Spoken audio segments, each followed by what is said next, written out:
Good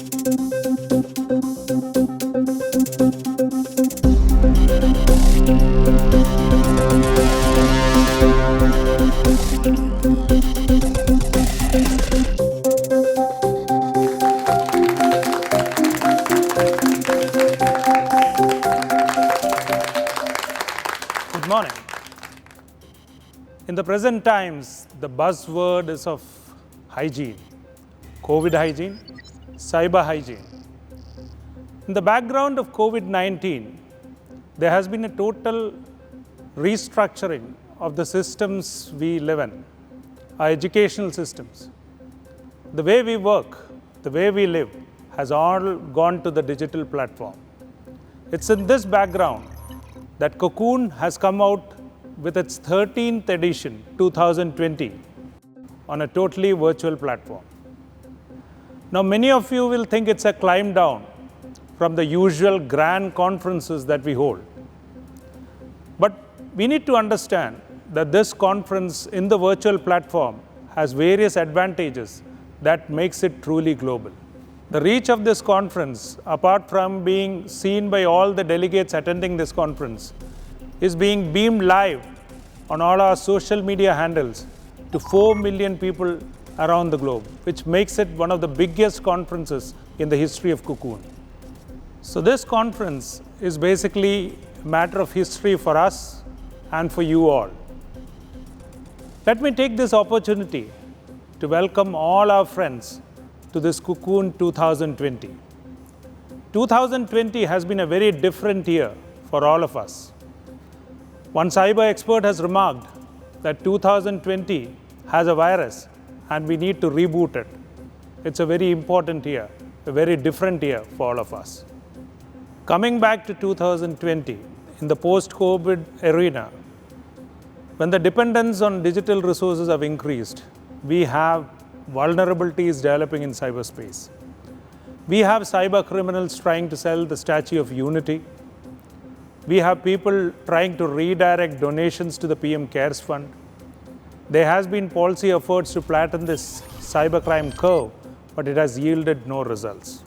Security flaws in video conferencing apps like Zoom, etc. has highlighted the importance of cybersecurity, not only in our offices, but in our homes also. Now, cyber criminals operating on the confusion and fear created by COVID have really indulged in a lot of cyber crimes, which has become a challenge not only to individuals, to enterprises, but to law enforcement officers like us also. Riding on the fear and confusion created by COVID, we had cyber criminals coming in with fake websites, stealing data. We had a lot of bank frauds coming in. We had a lot of crimes against women and children, which really affected the society in a very adverse manner.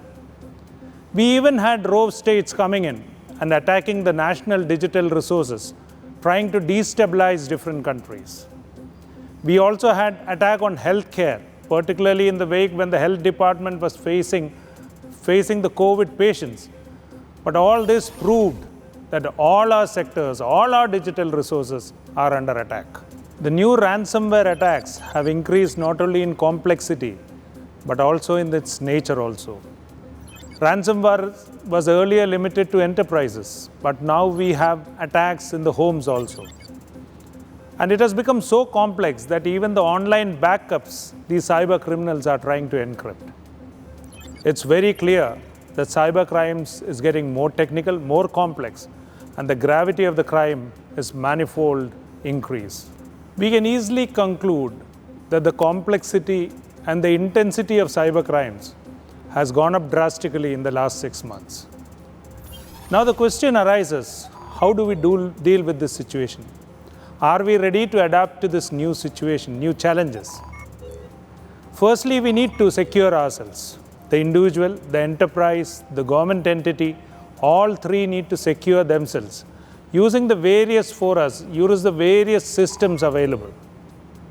Secondly, we need to develop a resilience if we are attacked, whether we are ready to bounce back, whether we have the system in place where we can actually counter that attack, whether we can be resilient to that attack and come back bouncing the same way.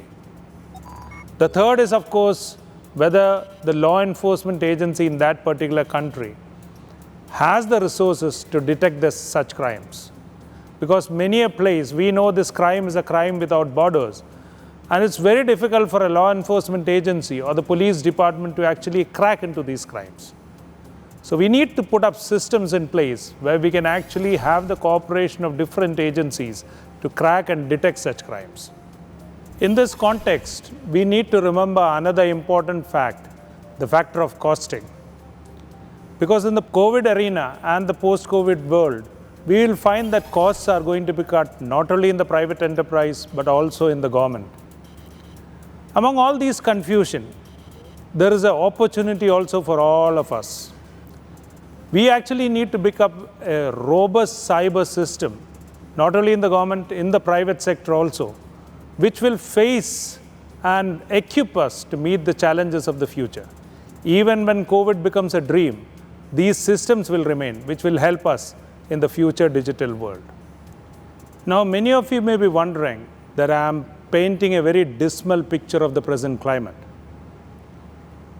What is the most important thing is to remain optimistic. Because what COVID-19 has shown us is the importance of coordination and cooperation.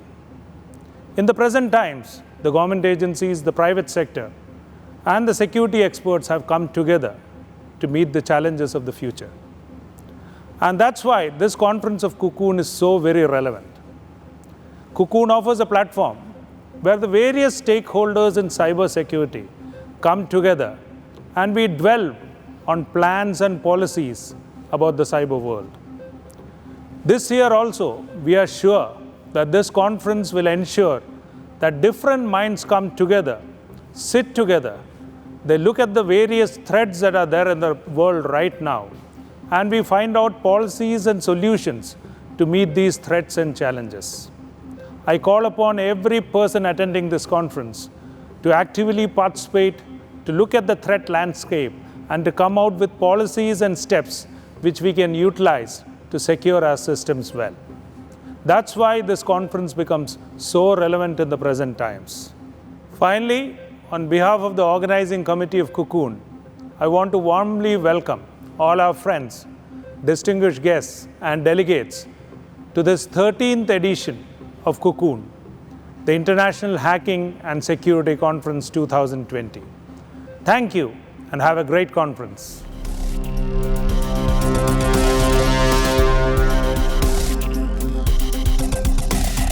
Next, I have great pleasure in introducing to you the person who is the brain behind this conference for the past 5 years. Loknath Behra, the State Police Chief and the Director General of Police, who is the person who has spearheaded the police force also into the digital domain. He is the person responsible to adapt technology so much into policing for better service delivery. It's my great pleasure to invite Sri Loknath Behra to deliver the c0c0n 2020. This being the 13th edition of c0c0n, the Data Privacy and Hacking Conference hosted by Kerala Police year after year, has its own uniqueness in the fact that it is being hosted online for the first time, considering the pandemic situation prevailing all over the world, and also in keeping with the principle that being virtual is the new normal. I am pleased to learn that around 5,000 delegates are attending this conference this time from all over the world, and it is being beamed on the social media to more than 2 million people. The 13th edition of the International Hacking and Security Conference, jointly organized by the Kerala Police, POLCYB, Society for Policing of Cyberspace, and ISRA, the Information Security Research Association is being organized in the backdrop of changing times and practices affecting the human beings all over the world. We have a distinguished panel of speakers who will be speaking in this conference. His Excellency HRH Prince Michael D. Yugoslavy, the grandson of King Umberto of Italy and Prince Paul of Yugoslavia, Monaco. Sri Chris Gopalakrishnan, Chairman, Auxiliar Ventures, the co-founder of Infosys. Sri Shibulal, again philanthropist and co-founder of Infosys. Dr. Faider Yarokchikin, senior researcher, forward-looking threat research, Trend Micro. Ricardo Tencate, CTO, Gyrocopter. Ryan Sersotobitov, senior analyst, McAfee, Advanced Threat Research. Mr. Sunil Varki, MD and Global Head of Cybersecurity Assessments and Testing, HSBC. Mr. Amit Dubey, Chief Security Architect, Tech Mahindra. Mr. William Egerton, Chief Cyber Officer, Astara Company Limited, United Kingdom. His Excellency Sultan Al Oaisi, Corporate Digital Services Director, Prime Minister's Office, United Arab Emirates.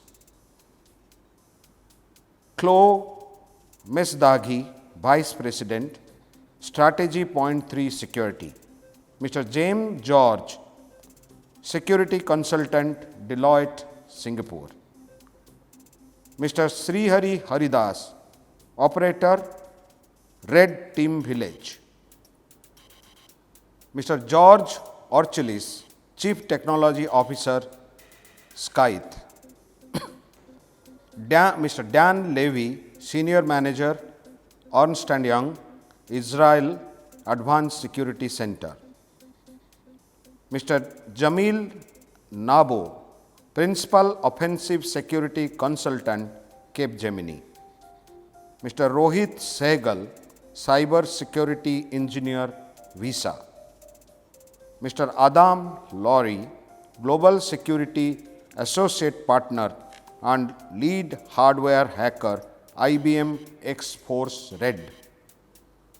Mr. Philip Wiley, Senior Red Team Lead. Mr. Pierre Francois Millard.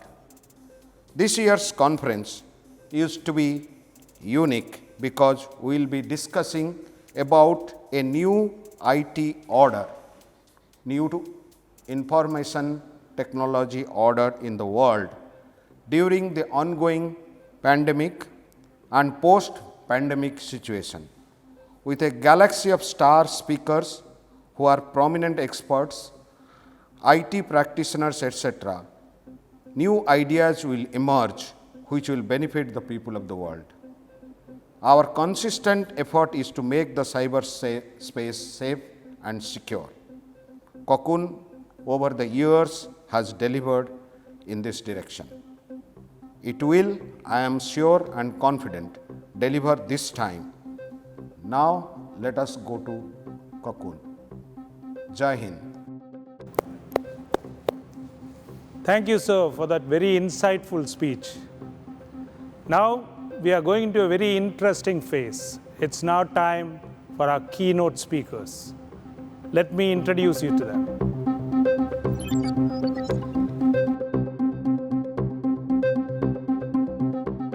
My warm greetings to all guests and delegates who are now online to participate in this virtual c0c0n conference. I am very happy to inaugurate the 13th edition of c0c0n, convened as a data privacy and hacking conference and hosted by Kerala Police in association with Society for Policing of Cyberspace and Information Security Research Association. For more than a decade, c0c0n has been a trusted name in the world of data and cyber security. This time it is being hosted online in tune with the present day reality, where the COVID-19 pandemic has convinced us that being virtual is the new normal. I am glad to learn that around 5,000 delegates are attending this conference from all over the world and that it is being beamed on the social media handles so as to reach more than 2 million people. The 13th edition of this International Hacking and Security Conference is being organized in the backdrop of the changing times and novel practices in human lifestyle. The way we work, live, and carry out business has changed, and the changes remind us that the world is not going to be the same in the post-COVID era. At the same time, the new normal has also opened up a world of opportunities, overhauled existing systems, re-engineered our business policies, and changed the basic models of policing, mostly with the help of digital technologies. Sometimes opportunities come in the form of adversities like unprecedented threats, attacks, and crimes in the digital world. We are aware that while the right-thinking people silently endured the impact of the lockdown, there were many others who were busy hacking into the systems, stealing data and money, harassing victims, children and women, and trying to destabilize our digital systems. I am happy that Kerala Police continues to be in the forefront of the battle against these disruptive forces in the cyberspace by connecting pioneers from all the domains in the IT industry and integrating of technology for the betterment of society. I feel that c0c0n 13 is an ideal platform to harness the collective efforts of all stakeholders in cyberspace by highlighting the importance of 5 Ps in cybersecurity. That is, political leadership, press, police, and public and private sector. The synergy among these groups will certainly help to make our cyberspace more secure and safe. I understand that this conference would have around 60 sessions on 4 major security domains and other attractions like robotics village, hardware and software exhibition. This initiative points to the unwavering commitment of Kerala Police to effectively target the emerging challenges and to ensure a truly secure digital world. I hope the various sessions would enrich the knowledge of the participants and make them more equipped and more effectively placed to deal with the technological challenges of today. It is through such enhancement of capabilities that Kerala Police would march ahead, polite but firm, not only on the ground but also on cyberspace. I appreciate Shri Loknath Behera, Director General of Police, and other officers who have conceived and organized the conference. My best wishes for the success of c0c0n 13 2020. Thank you. Jai Hind.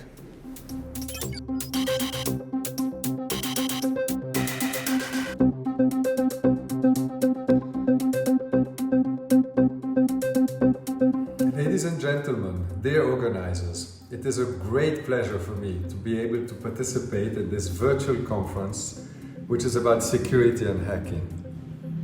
I would have been very happy to visit your great country, and I hope I will be able to do that soon and meet with you personally, and that you can show me around. I would like to thank Mr. Loknath Behera, Director General of Police, Mr. Manu Abraham, Additional Director General of Police, the Chief Minister of Kerala State, the conglomerate of government and the industry, led by ISRA, and the Society for Policing of Cyberspace, supported by Kerala Police. Thank you very much. I am Prince Michel of Yugoslavia. I am the grandson of the last King of Italy, King Umberto II. My other grandfather was Prince Paul of Yugoslavia, the last regent of the Kingdom of Yugoslavia. I was born in France, near Paris, and have been blessed with many travels. I lived in France, in the United Kingdom, in Germany, in Italy, in Switzerland, in the United States, in Mexico, and in Brazil. And I have traveled in many countries, in Europe, in Africa, in Asia, in Middle East, and in South America. As you can see, the only one that I haven't visited is your country. Although I am not an expert on security and hacking, I can tell you that because of my background, most of my family members who were kings and queens of countries were in the habit to use the services of their respective security agencies. One anecdote was that my grandfather, Prince Paul, the last regent of Yugoslavia, would use intelligence to understand what was going on in the country. But he did not use intelligence against the British embassy, since he considered Britain as friends and ally. Unfortunately for him, it was the British embassy that organized a coup against him to have a change in policy. And had he put the embassy under surveillance, he would have known what they were plotting, but he didn't. This is to show you the importance of intelligence with everyone, no matter what you think will happen or not. my great uncle, King Alexander of Yugoslavia, was warned not to go on an official visit to France in 1934, and also to wear his bulletproof vest. He brushed aside those demands, saying that France was a friendly country and he felt at home there. Sadly, he was assassinated a few hours after his arrival in Marseille, in the south of France. As I said, I'm not an expert, but I'm a user of technology, like many of us here.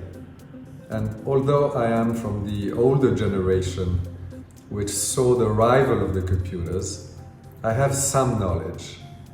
Not as much as our children, to whom everything looks so easy. As a background, let me tell you that I have been in business for the last 40 years, where I helped my office double its assets under management to over $3 billion. I then moved to Switzerland, where I developed the services of a global business intelligence company, formed by former members of various security services. This is where I got some understanding about intelligence deeper. The world we live in right now is smaller and smaller, and it is full of obstacles. Before COVID-19, it was very easy to travel, and we almost did that too much. We used to take airplanes like some people take a bicycle or a taxi for meetings that were not always justified. Now, thanks to COVID-19, we have been discovering the ease of video conferencing, like now, through cell phones and computers. We have been doing too much digitalization with all the risks that come with it. The good things before were that when you travel, it was so that you could see people. There was a reason to meet with them. You could engage in personal relation. You could understand the person you were meeting. You could assess their character. You could visit their factories. You could visit their offices.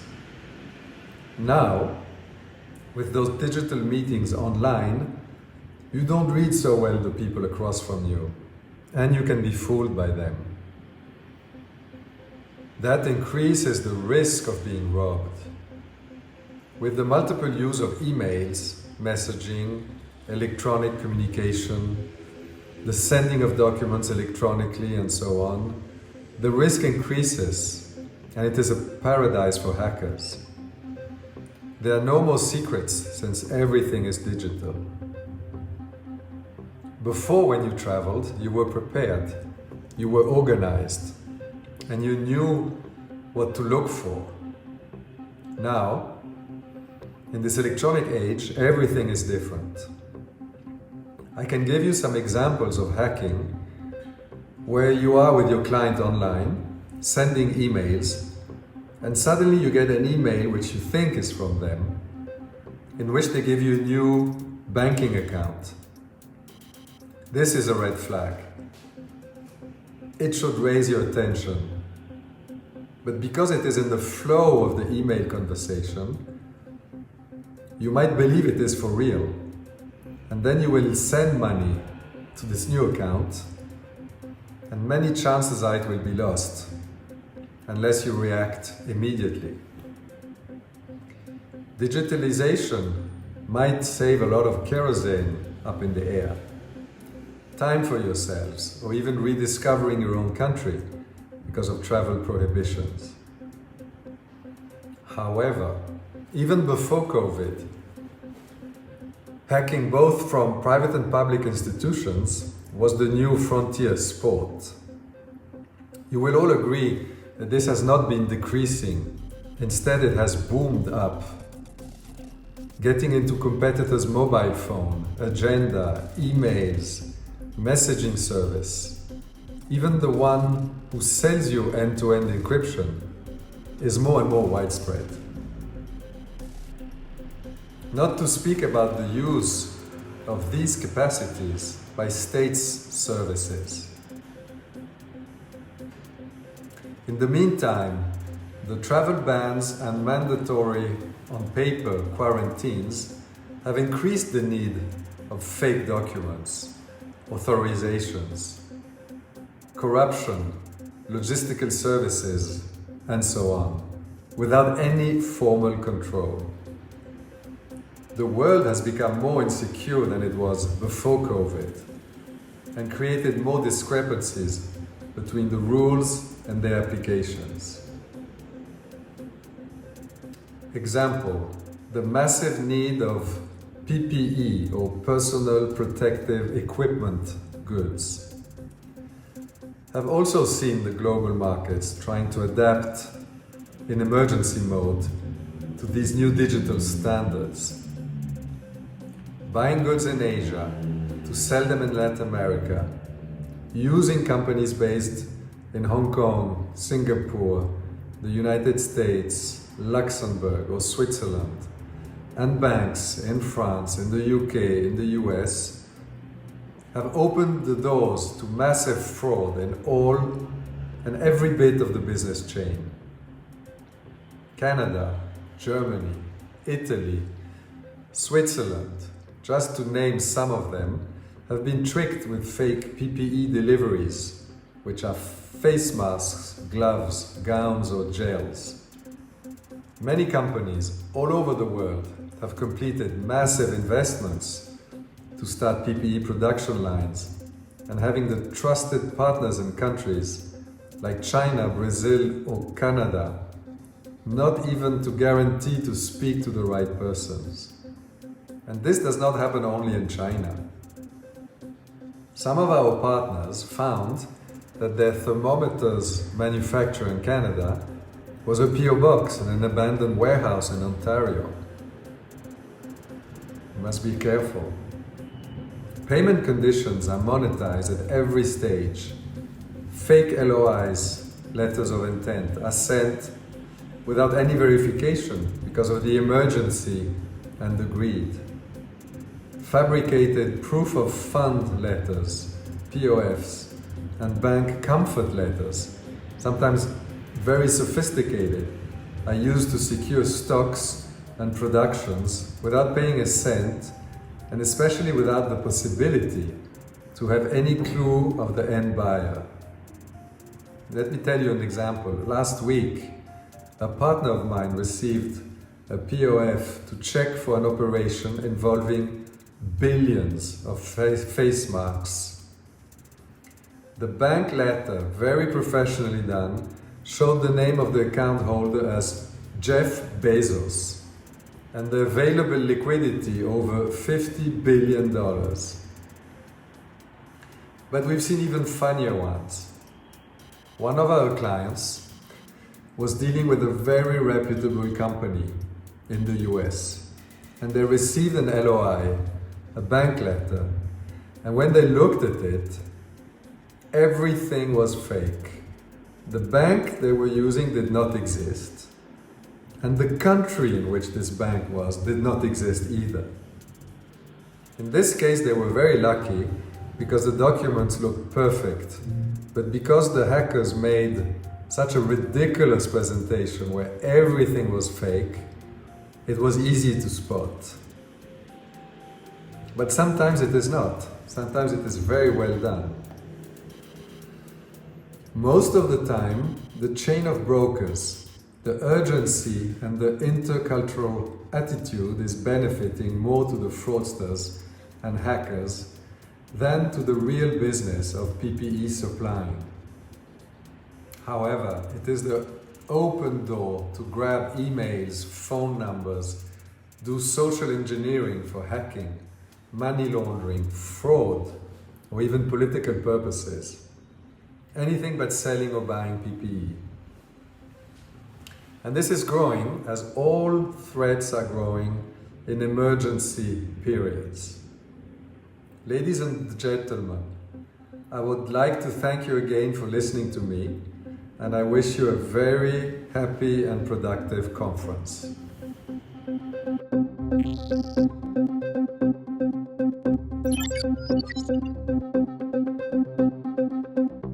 Honorable Governor Sri Arif Muhammad Khan, State Police Chief and Director General of Police Sri Loknath Behra IPS, Additional Director General of Police Sri Manoj Abraham IPS, His Royal Highness Michel de Yugoslavia, distinguished speakers and delegates.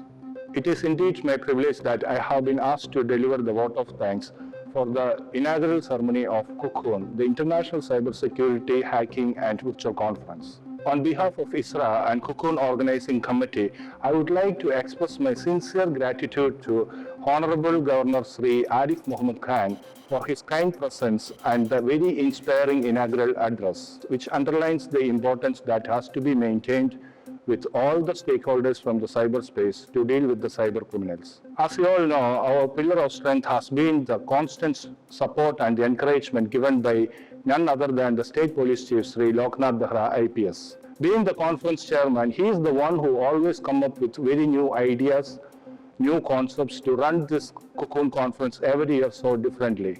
I sincerely thank Sri Loknath Behra for his esteemed presence at this inaugural function and also guiding us through all the aspects of this c0c0n 2020 conference.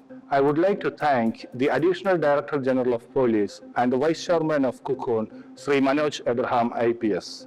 The evolution of this conference to the international standard is truly attributed to Sri Manoj Abraham IPS. He is the one who led the c0c0n team since 2008.